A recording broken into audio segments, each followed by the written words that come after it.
Okay, November 30th, When I look at all you guys, 2022. there's only one way for this to get a little better, to heal a little bit. There's pain everywhere. Is you're just gonna have to love each other. You guys are just gonna have to hug each other. You're gonna have to be a little awkward. You're just gonna have to share. And the only cure to pain is love. It's the only thing that's gonna heal us. That's the only thing that's gonna heal you. So all I challenge you in the next week, the next days, is just go out of your way and tell someone you love them. Love the people in your room that you go back to, your apartments, your house. And that will make a difference. And that's something that they can see where they're at right now. That you changed your life just a little bit and you were a little bit nicer and a little bit kinder. I just wanted to get a sense from you about January justice. 6th, 2023. What is it? What does it look like for you? I mean, you're just starting this process. The Banfield. For me, it's going to look a lot like... Hex, baby. Oh, there's the Hex, baby. Oh, I see it. I see it. Doesn't have a room where you can read books and you can go to school and you can have, 3 meals and you can have your vegan diet. To me, that's not justice. Justice is when you leave the planet and the whole world is able to rejoice and be glad that you are not there. That's justice, and we will forgive him. We will.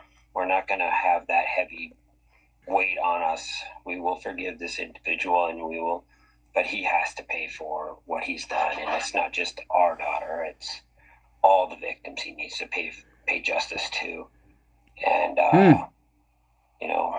that's all I can say about it. Yeah. What you want to do is save fucking ads. which will customize your car. Why do I feel like he can see us?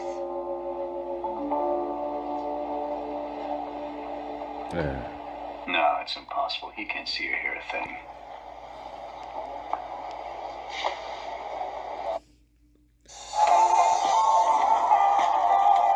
Oh, the view. Oh, no. Hello. Oh, Welcome God. back. John Grisham is the master of the legal thriller with 50 consecutive #1 bestsellers. Yeah. You know what it's called? A formula. Also continuing his mission. There's nothing special about it. It's just one formulaic book after a fucking another. And people eat the shit up. Jim McCloskey. Whatever. Called Framed. Astonishing true stories of wrongful convictions. When you hear about this book, I'm telling you, it just takes your breath away. Please welcome back John Grisham. Stephen King does the same thing. But anyway, whatever. It's great to see Why am I watching John Grisham, guys? having brilliant authors on this show. Framed is the name of the book, as she says, is only the second nonfiction book you've ever written. And the 10 stories you profile are almost too inconceivable to be true. Have you been hearing a lot of that, what led you, of that in your experience? Is there a lot of the people who need to be exonerated?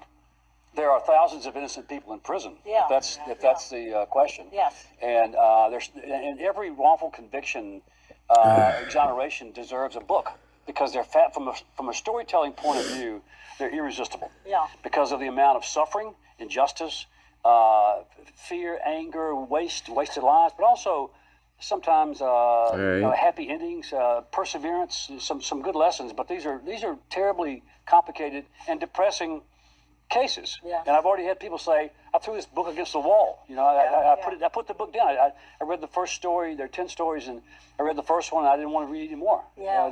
It's very frustrating, but they're all true. But it's a heartbreaking thing when you even see it on TV. Some guy who was put away for 40 years, and then the DNA comes out, and he was innocent. It's the most heartbreaking thing to watch. This is going to make you crazier, Joy, because one of the things in the beginning of this that John says is these are not mistakes that people made. People make mistakes. Remember when Whoopi was with Ted Danson? You remember that? Seems like 90 years ago, doesn't it? That they didn't have Ted Danson. And they lied to them and cajoled. Oh my God. I'm one of those people. What am I watching, guys? Why am I watching this? I tossed it because I was so irritated that we're still dealing with this, but I didn't mean to. I think it happens more than you think. We were talking All right, about that earlier. I'm listening. People would assume it takes bad luck or like an uncanny coincidence to lock up an an innocent Coincidence. person. But you highlight cases of men and women who had these ironclad alibis, no connection to the crime whatsoever. All right, I get the point. I get the point. Skipping ahead a little bit. I'm not watching The View. December 2nd, 2022. Okay. Steve G. The Mutt. There he is. Steve G. The Mutt. What's he doing? I don't know what this is.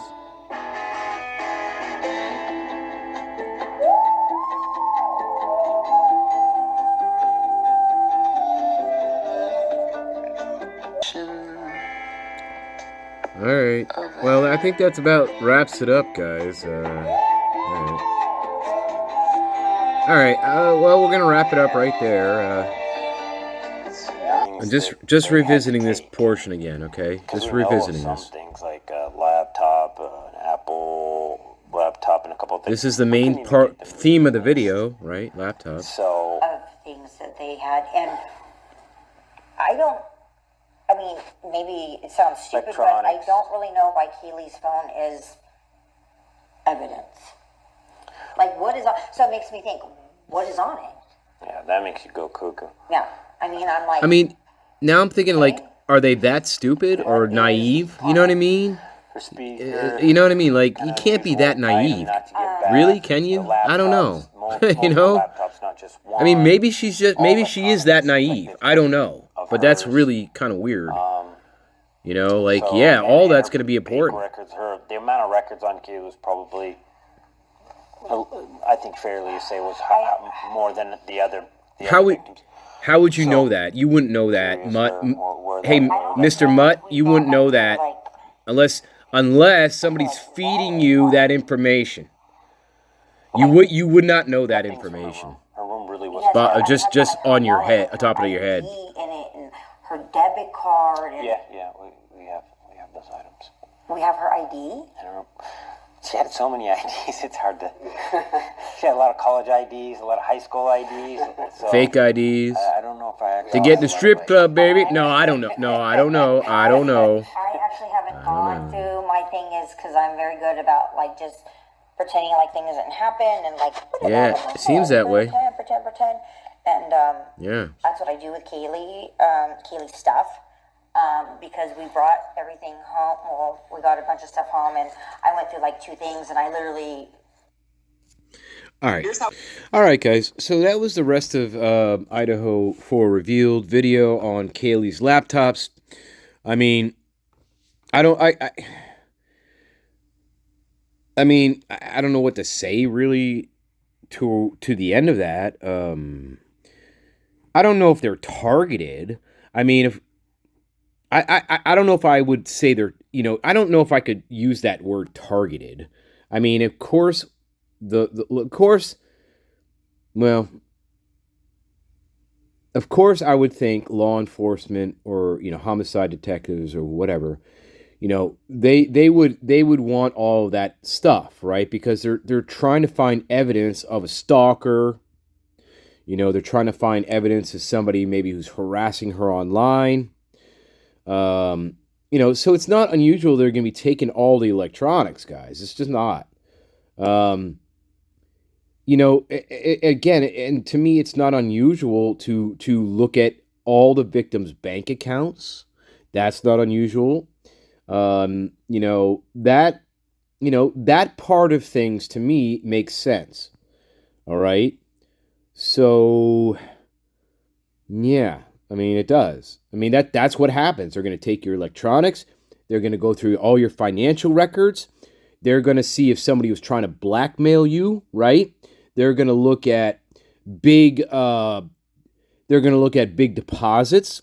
They're going to look at big withdrawals, right? They're going to look at all that stuff to see if they can connect any of that to somebody who may, be a suspect in this. So that is not a stretch to me.